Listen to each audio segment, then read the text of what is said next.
All right, this is lab 6-4. Um, so here we're going to want to test the hypothesis that there are more returns in January than the rest of the year. And so we're going to start off by mastering the data, and we first have to get the data. So I am in VMware, um, and so I'm using Excel 2019. I can go to get data from database, SQL Server database. All right, and here, as previously done before, at ESS QL1 Walton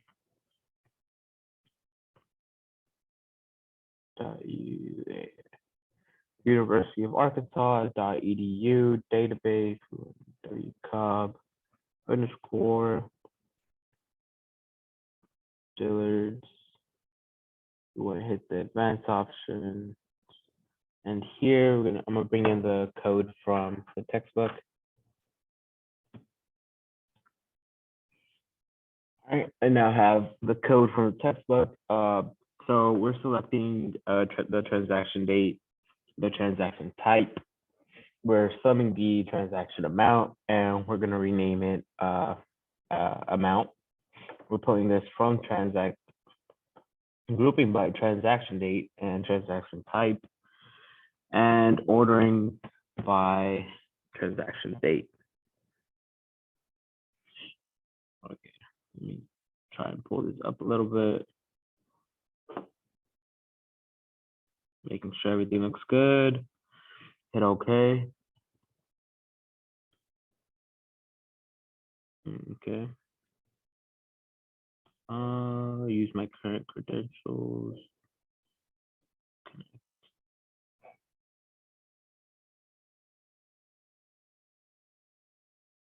Okay.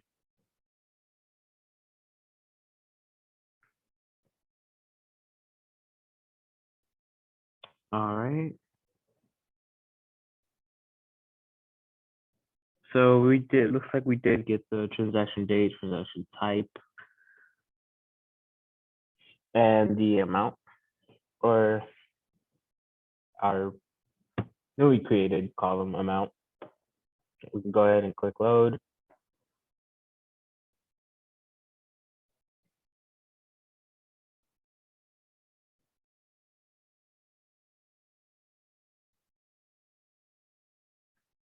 All right, now we have to separate the returns from the purchases. And it wants us to do that by using a query.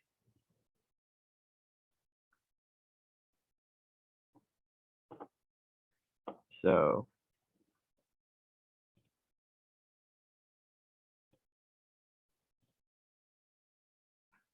all right, so in the previous, the way I had done it previously, I went ahead and loaded all of the data, and they want us to edit this data before we load it so that the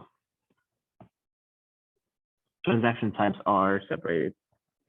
So once we're here, we can go ahead and hit edit. Brings us to the query Power Query Editor, sorry. And so we're gonna go to transaction type, and then we want to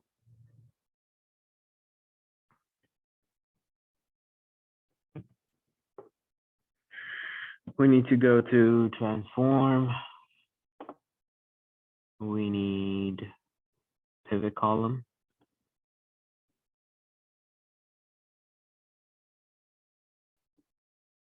And so what we need to select here in the values column is the amount, and then hit OK. Okay, and so here it shows the returns and the purchases, both separated. So now we have to load this into Excel. So we can go back to home, close and load.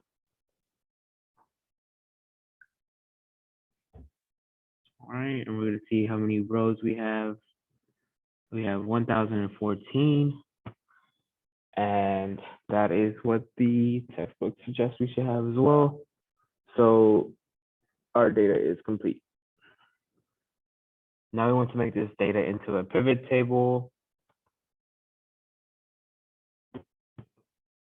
Okay, so our table name is query 2, so we want to keep that in mind. So we're going to go to insert pivot table, and there it is, in fact, query 2. So we hit OK.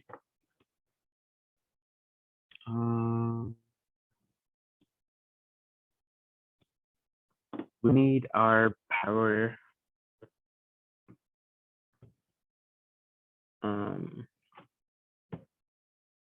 pivot tab, sorry. So we need to go to File, Options. We go to Add-ins, and we want to go to COM Add-ins. We hit Go. Microsoft Power Pivot for Excel. Hit OK. And here we see we have the Power Pivot tab. So we can go to Power Pivot, go to Measures, New Measure.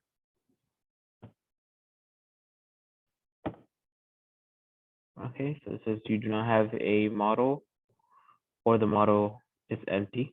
Cannot create or manage measures.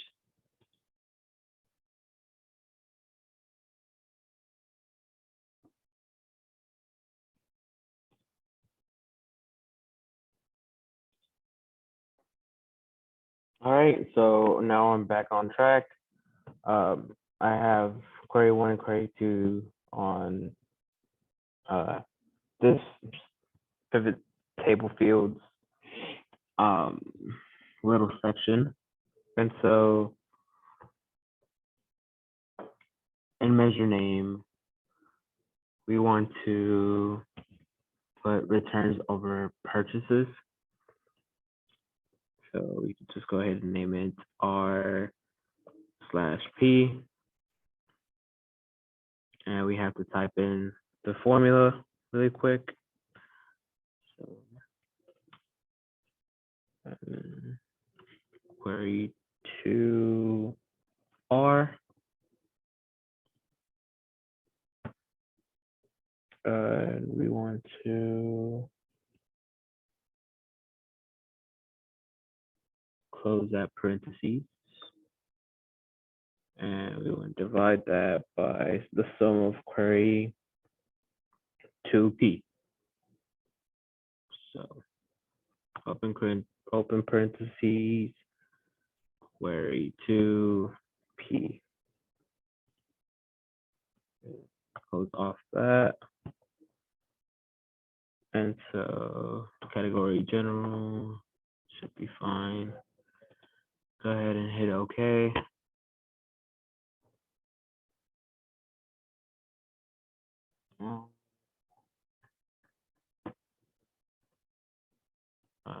Didn't do anything.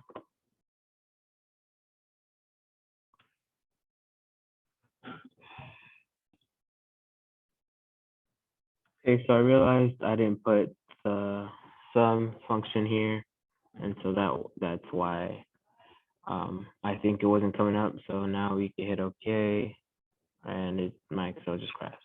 That's great.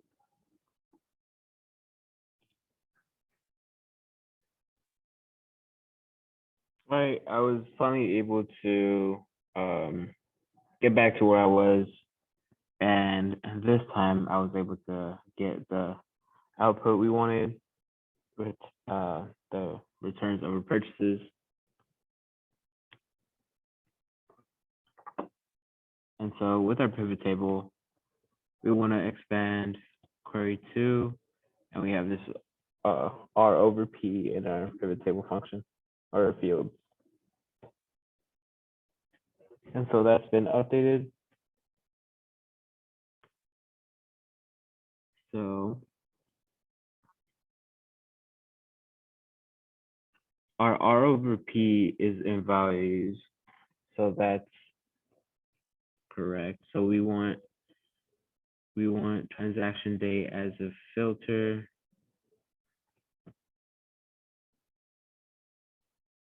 And we're gonna get that from query 2. Okay. We got rows. Okay, so I have 2 for some reason.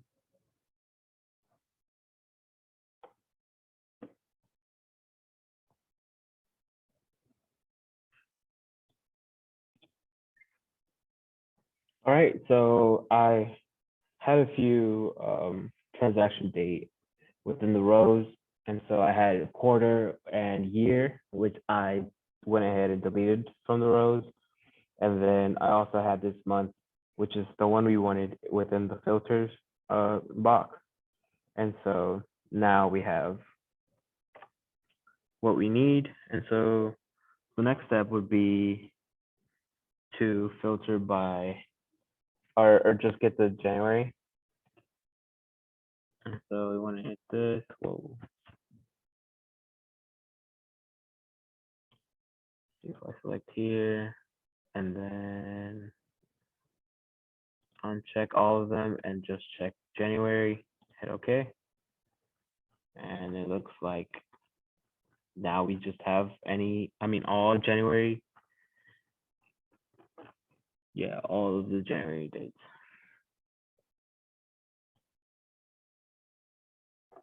Okay, and so next we want to copy and paste this. So copy D1, paste. Let me undo that. Paste.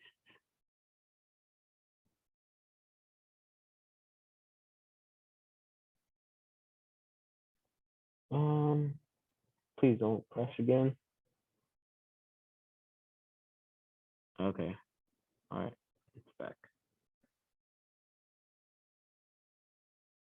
So I can go ahead and just click that. Now we want to use the second pivot to filter for everything but January. So I could select all, deselect January, and hit OK.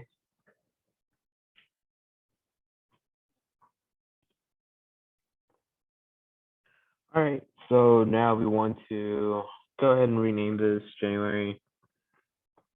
Okay, so, and name this one rest of the year.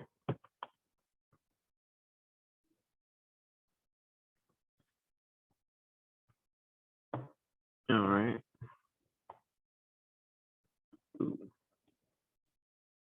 Scroll back. So we're gonna go to data and then find the data analysis tool. Scroll all the way down and find t-test to sample assuming unequal variances. And so it's just comparing the averages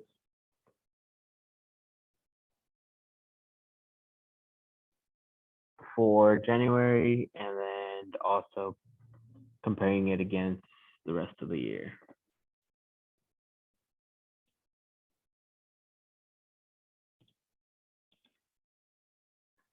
All right, so I went ahead and placed in our variable ranges for the B. For this right here, I put in everything except the grand total row. And same as for the rest of the year for our variable 2 range. this will be E3, which starts here, and then it goes down quite a bit, but basically the same thing as variable one, where we didn't use the grand total row, and so our alpha is 5%. We do have labels, and so we can go ahead and click OK, and now we have our statistics. Go ahead and expand these.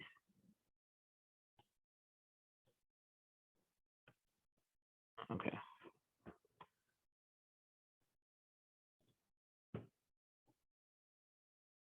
All right, now that we have our statistics, we can go ahead and look at the means.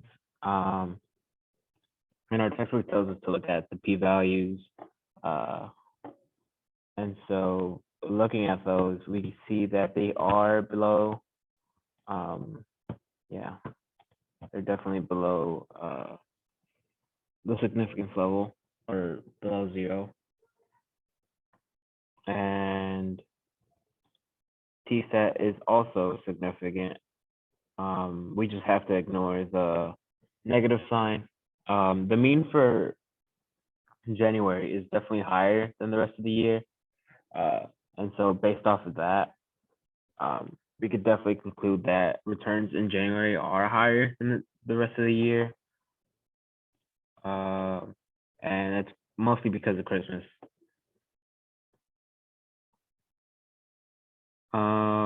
Or do they also occur in early January?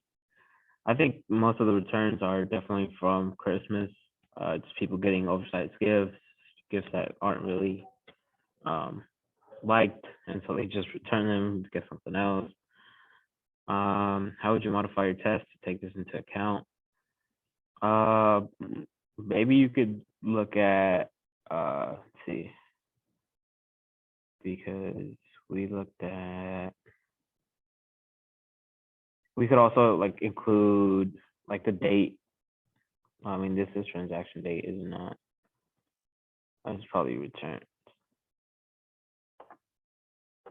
Oh well, this is a function. I'm sorry. So within, I'm trying to find this. Where is it at? Here. So within here, it looks like we do have a transaction date for some of these. For the returns, it would make sense, but the purchase would probably be on a different date. And so basically what I was just trying to say is that we're trying to include the purchase date so that way you know when exactly that purchase was made and compare it to when it was returned. And so do you think knowing the level of returns is important to management? It definitely is, because it makes you take into consideration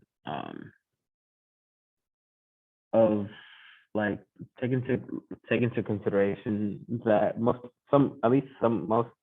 a good amount of your sales in December are going to be returned, and so you have to basically count for that, make sure you're ready for that hit starting the next year. And then assuming management wants returns information, do you think they need this information on a daily, weekly, or monthly basis? I'd probably say monthly. I feel like that'd probably be the most effective basis on which to look at the information. Simply because it lets you look at a bigger picture instead of just one day or a week, where a variety of things could happen and just result in a lot of people returning their merchandise, and it won't be necessarily a pattern that can be drawn from it. And so yeah, monthly basis would for sure be a better basis on which to gather this information for. And that is lab 6-4.